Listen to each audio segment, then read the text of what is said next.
Welcome to Live Chat with Josey. Thank you so much for coming to the show. Thank you so much for inviting me, Josey. I'm glad we could make it work. I know you're so busy. It's amazing how busy you are. Well, people are finding ways to keep work going on, even with this new. I mean, Zoom has become the heart of everything now. So all those meetings that you would have had in person or and all that stuff is just all happening in Zoom. And also, I'm doing my own little series, as you know, called Bounded in a Nutshell. So Oh that takes up yeah, a lot of yeah. time. Yeah. But I'm glad we could I finally know carve that. out time. Congratulations on that, actually. Thank you, thank you. It's been going really well, and I'm glad people are really enjoying themselves. And it's become a very rich outlet during this time. Really, yeah. So tell me, with the coronavirus pandemic going on, how is the movie industry happening now? How are you guys acting? Are you still? It's very. I mean, it's shut down. Everything is shut down. Theater has shut down. TV production has shut down. Shut down. But there's beginning to be a bit. But what has been happening is this has been a good time for people to do a lot of development.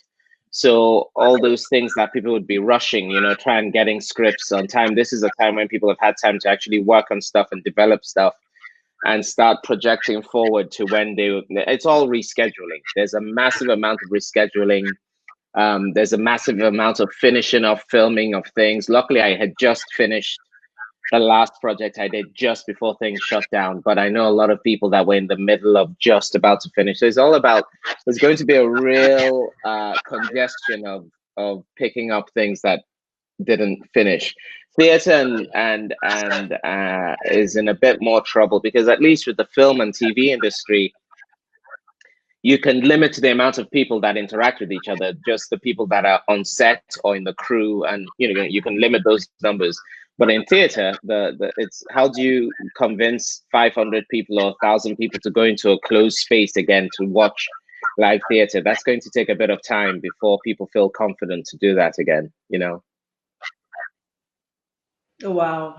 All right. Yeah, So it's a culture here on my show that I will ask you to introduce yourself. I mean, I know you. Yeah. yeah, And I watched Designated Survivor, but a lot of yeah. people might not know you. So who is Chukudi Iwuji? A lot of people most likely don't know me. Actually, I'm an actor based in New York. I'm Nigerian. Grew up all over the place. My parents were with the United Nations.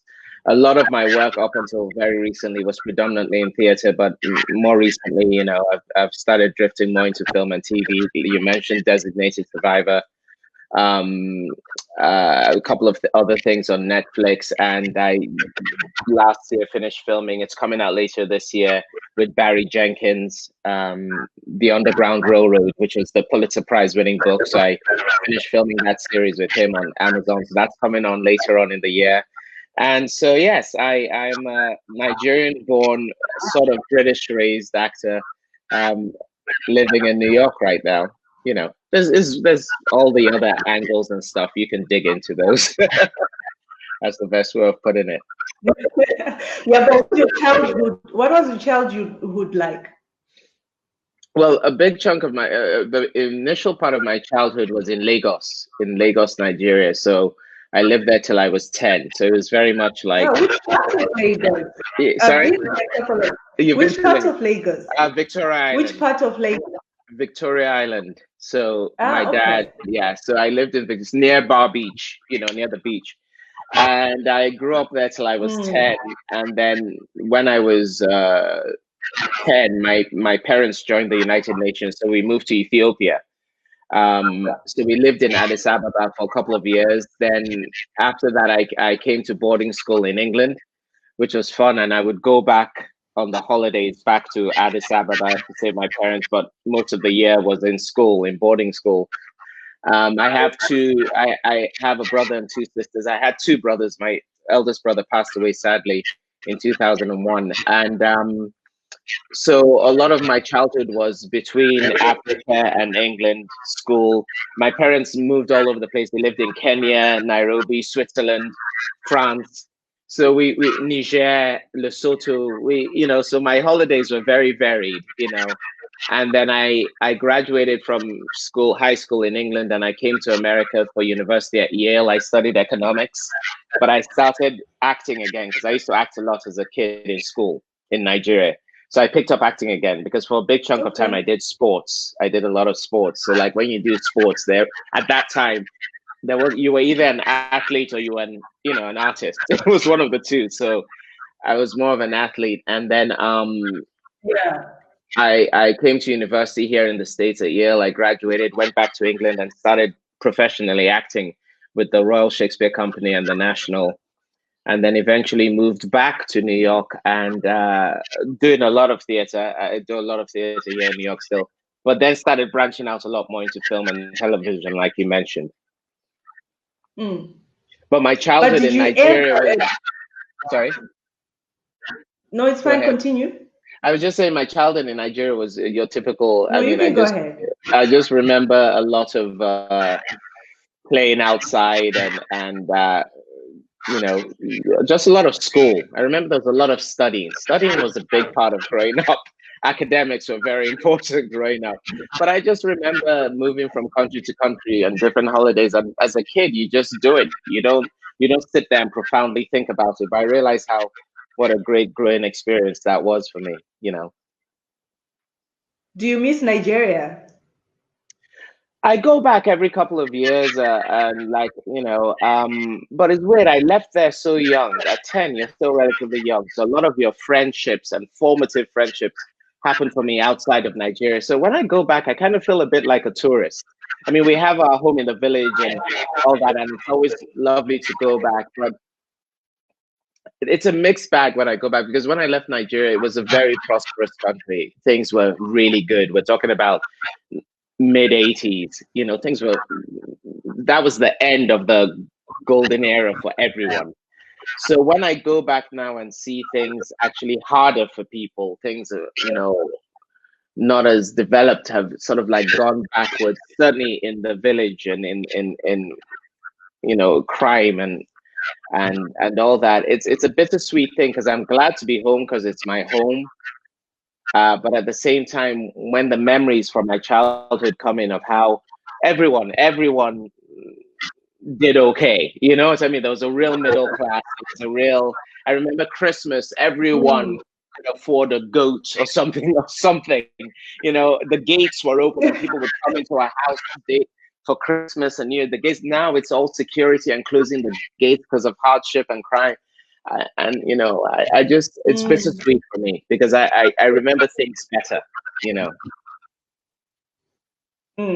So do you still eat Nigerian food there? What's your favorite meal? Oh yeah, I still eat Nigerian food. There's a place, a restaurant. I live in Harlem in New York, so there's a Ghanaian restaurant called Accra around the corner, and I go there and I get my pounded yam and egusi. I love every now and then. I can't do it too often. It slows me down a lot. But I get my pounded yam, I get my jollof rice, and I get every now and then I get my okra soup, Yoruba style. So yeah, no, I still get my Niger food when I need to. But can you cook? No, I can't cook. I can cook a good rice and stew. I can cook a decent rice and stew, but I can't. I never had to. It was always available, So I never had to learn how to cook a goosey and all that. So, but I can cook rice and stew when I need it. Spoiled, absolutely spoiled. I'm actually a very good cook, but I never cooked Niger food because I was like, why? My mom did it better than anyone I knew and all that. So I didn't have to learn that. I would cook the other stuff, Okay. But did you ever at one point during your childhood think that would be what you are today? Not in my childhood. In my childhood, I acted in school, but everyone acts in school and does school plays. I think in my childhood, I wanted to be so many things. Josey, I wanted to be a vet. I loved animals. There was a point where I wanted to be a vet. There was a time I wanted to be a WWF wrestler. There was a time I wanted to be. You can do that. No, God, no. I remember there were so many things as a kid I didn't know what I didn't love school as a kid in Nigeria. I really didn't enjoy school. I mean, something like this happening with closing down of school for the whole academic year would have been my definition of the second coming. I'd have been so happy because I didn't like school. So academics weren't big in my mind. I only really started engaging academically around 13 or 14 in my time in England and stuff. And it was around then I started having an interest in acting. I hadn't codified it to say I was going to be an actor, but I started having an interest. I would watch, like, I would get in trouble at school because I'd stay up really late. I'd pretend to go to bed, and we had our lights out, and I'd wake up at midnight to go to the TV room to watch the Academy Awards because it was on around midnight our time, you know? So I knew I had an interest in it, but I hadn't decided I'd be an actor. And it really wasn't until I was at Yale in my junior year, I think, and I finally started doing plays again as a grown up since I was a child. And I went, this is what I want to do. So soon after that, just the way the universe works, I did a play, like my second play at Yale, and a director saw it. He loved the performance and offered me a scholarship to drama school. And I decided that I would go to drama school. I would finish my degree in economics, but I would go to drama school. And the biggest obstacle was telling my parents, because you know, African parents, there are three professions: Yes. doctors, lawyers, or Okay. engineers. You know, but it's funny, to this day I have the letter they wrote back to me, and I told them after a semester, it took me a whole semester to tell them I really wanted to become an actor and I've been given this opportunity. And they, as parents can often do, they surprised me, and they were like, look, our obligation was to give you the best possible education. Now you have to go and live the life you want. And they became overnight my biggest fans and biggest supporters. And suddenly I went from my dad, who I can't remember ever watching him stay awake for a whole film, suddenly he's watching all the film classics, everything, you know. And so I feel very lucky in that way that I got the support. Yeah. Okay, and you initially started off on a stage. How was the transition from the stage to the big screen? I'm still making it. I mean, I've been predominantly doing screen work now. It was hard because, you know, I had a couple of lucky breaks early, even in England when I was doing theater, and I did a film called Exam, playing one of the leads. But it was always luck because I didn't really have my technique right. I didn't quite know what I was doing. But, you know, sometimes it worked out. And it wasn't until I came here to the States when I suddenly started being pushed and pushing myself in that direction and having more and more auditions. I realized that I had to really navigate my way. I mean, it's still acting, it's all performance, but you use your body in a different way. You use different parts of your body in a different way. You find different ways to be alive. You know, on stage, you're alive with your whole body, and you're on camera, you should still be alive, but you've got to know how to direct that through your eyes or through your And angles or stop through breathing. stillness. Yeah, sorry. Yeah, and pretend like you're not breathing. You breathe, but you have to absolutely breathe. But you're right, you can't show the effort. You can't. Your eyes can't blink too much. I mean, you have to find a way of doing all this without thinking about it. You've still got to think about acting, but it's a technique thing. Practice, practice, practice. Like, I used to be afraid of the camera. As soon as the camera was gone, I'd be, oh God, this thing. Now it's there, and you sort of almost ignore it and really play to the other person.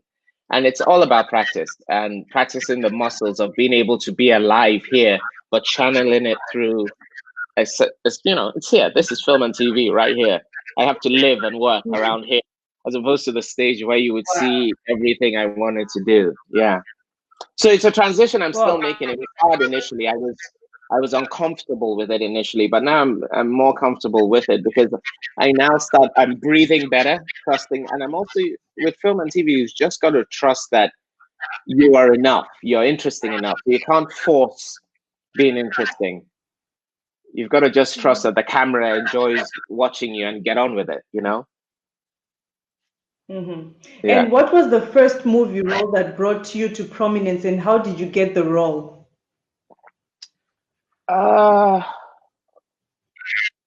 It's very strange. Prominence.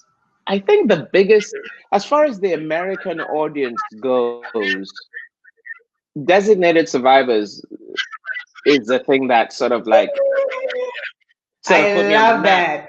Yeah, with the American audience, in England and my more international following, if I can use that word, a lot of it has been as much about my stage work as well as my TV work. There's a show I do in England called The Split on TV on Yes, BBC, yes. which is an amazing Mm, show. And that, I it think, is. as far as television goes in England, put me on the map in England.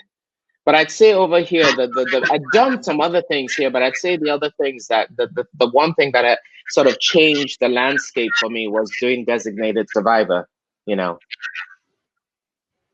And did you love that role so much yourself? I did. I enjoyed playing it because it was the biggest thing I'd done on TV. I loved working with Maggie Q. She's so lovely. We're friends to this day. So that helps when you get on well with the person you're going to be spending most of your screen time with. I did really enjoy it. I did really, and it also gave me a chance to do.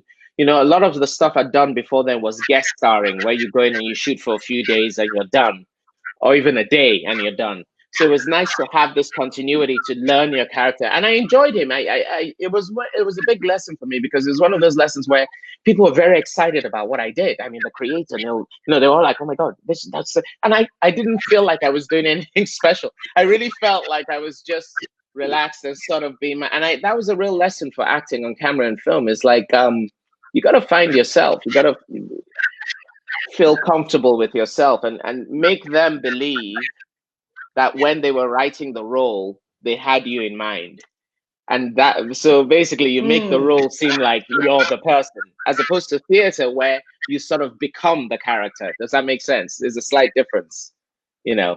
yes, it makes Yeah, sense. yeah, yeah. It makes sense. Yeah. Yeah, I'm going to come to you for lessons. Yeah. I want to take up acting as well. Oh, really? Excellent. Well, reach out and we'll do some one-on-ones. Yeah. Have you acted before? Yeah. So what? No, But it's something you've always wanted to try. I haven't. Yeah, yeah, yeah. I do want to try actually. Excellent. I do. Yeah. Yeah. Let COVID-19 go on to try it. Yeah. Let So the what, world kick what back into influences the type of characters you take up in movies? um Yeah, true. I feel that the type of characters I take on, it's not like, look, I'd like to tell you that I sit here and every day I have 20 different scripts come to me and I can just go, I like that one. That's not the case. A lot of the time you're going after certain things. And a lot of the time it's what people put in front of you, then you choose the best out of them. But I definitely like characters that are complicated. I like characters that allow me to bring something of my imagination to them. Like the roles I tend to get, including Designated Survivor, the creators don't know what they want often. So the sort of roles I tend to get are the roles where they're like, there's something, but we don't know. And that's when I'm at my best, when I can just bring, because your whole life is you as an artist. Like I've had a very interesting life growing up in Nigeria, Ethiopia, all over the world, doing economics. My family are just hilarious, and the things that interest me, my quirkiness, all those qualities tend to dictate the sort of roles I get. And a lot of the time, the sort of roles I get is when people aren't sure how to cast that thing, and then I bring my take on it. And a big part of that is also my theatrical background, where I grew up most of my career creating characters. So those are the roles. Like for instance, I'll give you an example: The Split, which the show I do in England. That role was they thought initially they were going to cast it as a 50-something-year-old Scandinavian. And then I came in and I did that, and they started saying, no, let's just make him Chuck. Let's make that. Those are the sort of roles I enjoy. The left field, coming from the left Okay. field. Yeah. Sorry, you're frozen. And also Sorry, Josey, you froze for a second. teas and ideas. I didn't get that, Josey, because you've frozen, sadly. And you also Okay, bring in your, okay. I don't know what's happening with our, Do I also bring in my yeah. expertise and ideas? No, I was, Okay, you're back. You're back. Do I also? yeah, I like to bring in yeah, my okay. ideas, but at the same time, I like to see what they have in front of me. I'm one of those actors that I will try anything first. If a director says try this or writer says, I will always try that first before I look to change it or adjust it. I think a lot of actors like to adjust as soon as something doesn't seem they want to change it straight away. But I always believe that I like to be surprised and I like to think that someone might have a better idea than me. So I like to try what they Mm, offer. And then if there's something else there, I'll infuse it with a little bit of something and then they can decide. But my first instinct is always I always have ideas. I mean, one of the things that directors I've heard like about me is I always come in day one of rehearsal or day one of filming with ideas and I play them. I give them a take and then and they love that. But the take, I always try to make the take about what they've put on the pages, not to resist it, but to use it, you know. But I think ideas are very crucial for actors. Directors often don't know what they want necessarily. You know, they have a sense of how the scene should look, but they might not know what they want for the actor. And that's the difference between us and just reading the script is we bring our life to it, you know. okay, yeah. And as a Nigerian, looking at the Nollywood growth and development, Sorry, I missed half of that question. Nollywood growth and development. as a Nigerian, okay, as a Nigerian looking at the movie industry in Africa, what is your opinion regarding the growth and development? I think it's the next big resource is African film. In fact, my family, we have a production company called Tudor House, and we're developing a couple of projects for the international market that would be based in Nigeria, will be based in Lagos and stuff, because everyone wants content from Africa right now. It's the big thing. So the problem with Nollywood for me is that the resources are there, but we've never come together and got to make quality instead of quantity. It's very quantitative and very, and it lacks sometimes the competitive quality that it needs to really break into the Western market and the world market. So that's what our production company is doing, is bringing really high quality writing and production value, but using Nigeria, Lagos, as a base for it. We're developing a couple of things right now that are very close to being greenlit.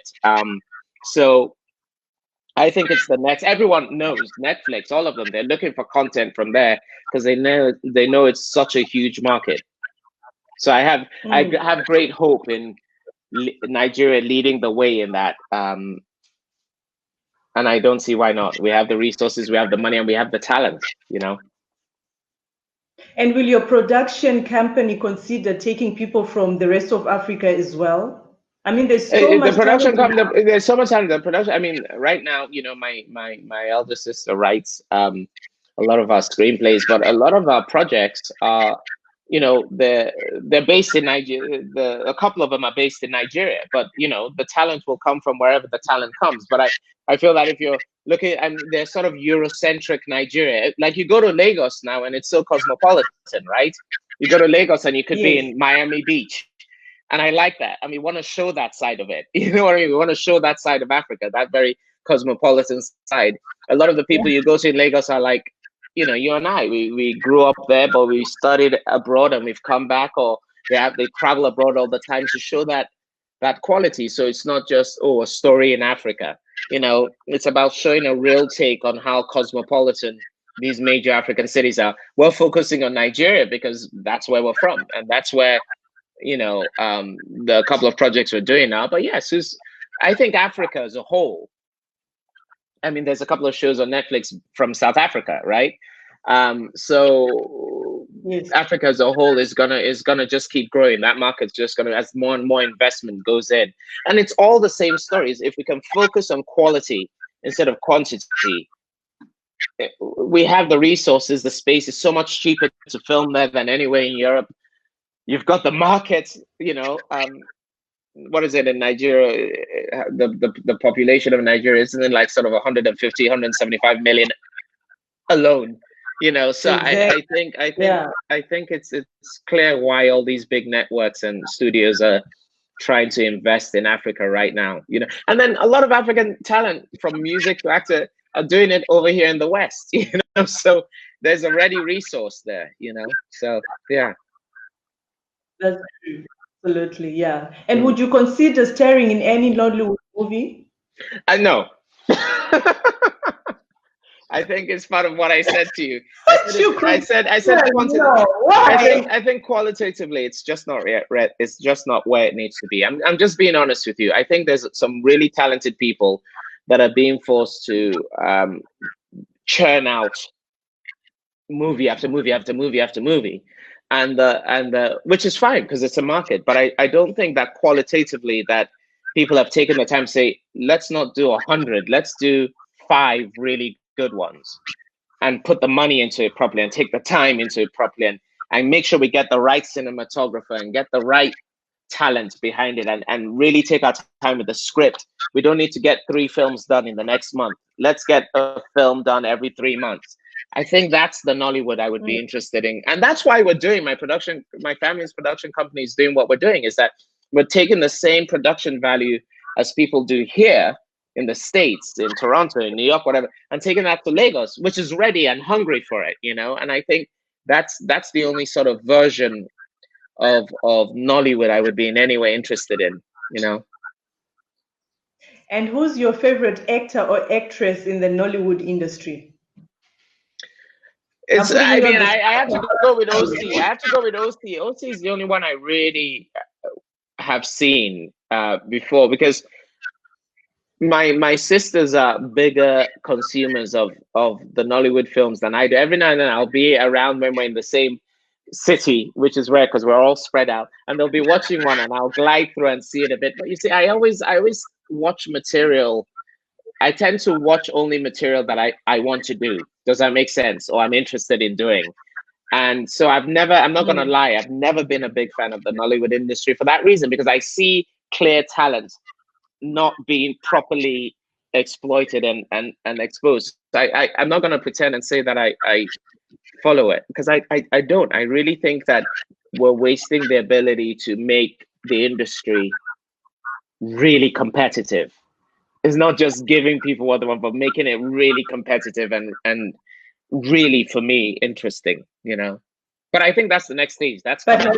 People are putting money in there and it's coming. And there's so much talent already that's just hungry for this sort of material, Exactly, yeah. But have they approached you for any, expertise, assistance, anybody from the Nollywood industry? No, actually, I haven't been. I think it's the sort of thing that if you make yourself available, they would. And like I said, my brother, who's in charge of our production companies, is in Nigeria, a few times a year now, doing talks, doing seminars. So we're really trying to be part of that next wave and that next movement and to lead it. And so inevitably, I feel I will be doing exactly what you're saying, being part of the sort of consulting side of it, because it's there, it's ready to happen. So Tudor House, which you can look up and stuff, is my production company, is really partnering with a couple of established organizations in Nigeria, in Lagos, in the industry, to really bring that quality into it, Okay. And would you consider Sorry, you broke up. some who are interested in acting? Would I consider what? Would you consider mentoring some youth? Mentoring some youths from Africa? People were recommended to me through channels that I trust and stuff like that. Absolutely, I'd give I know I've been mentored. I know I've been helped. Everyone needs a door to and some advice and just sometimes all we need in this industry is just encouragement to keep going, to keep, you know what I mean? So absolutely. I mean, that's been done to me. People have helped me and reached out and been generous. So of course, I think we've got to pay it forward. Okay. And what are you working on right now? I mean, amid the coronavirus, of course, but I what's going have to a come up? I told you about that thing I filmed with Barry Jenkins. I just wrapped another film called Mother that might be coming out this year. You don't know how COVID is going to deal with that. One of the I can't say it yet because it's going to, a couple of them are yet to be announced, so I can't announce them. But there are a couple of projects, one of which is a very Lagos-centric European project. That would be a big look, but I really can't say the name of it and stuff is there. Then another big project that's being developed here for me. It's so sad because it seems so secretive, but until these things get announced officially, you're not really allowed to name them specifically. But there are a couple of projects in the works. Is all I can say. I'm sorry.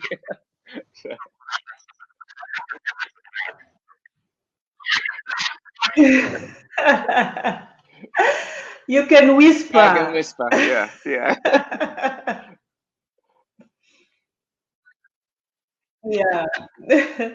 Well, anyway, thank you so much. I don't want to spend so much of your time. I know you have a lot going on. I know you have a lot to do. But thank you so much for Absolutely. coming to my I'm show. so It glad took that we us what, 3 months? It was 3 months. I'm sorry I missed you in Berlin. I'm sorry we couldn't connect. Do you live in Germany? Yes, in Bonn. In Bonn. Yes, I'm sorry we couldn't connect there, and I'm sorry it's taken so long to connect with you. I'm glad we could get it done this month, though. You know, and all that. But Yes, I look forward to yeah, it hearing more happened. about Thank you you, so much. and thank you for inviting me to your show and to your listeners and your viewers and all that. It was a real pleasure.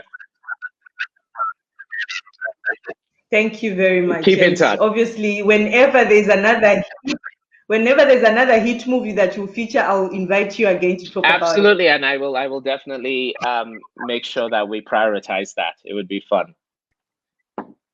All right. Thanks, Chikuvi. Take Take care, care. Josey. Take care. Thank you very much. Bye bye. Bye.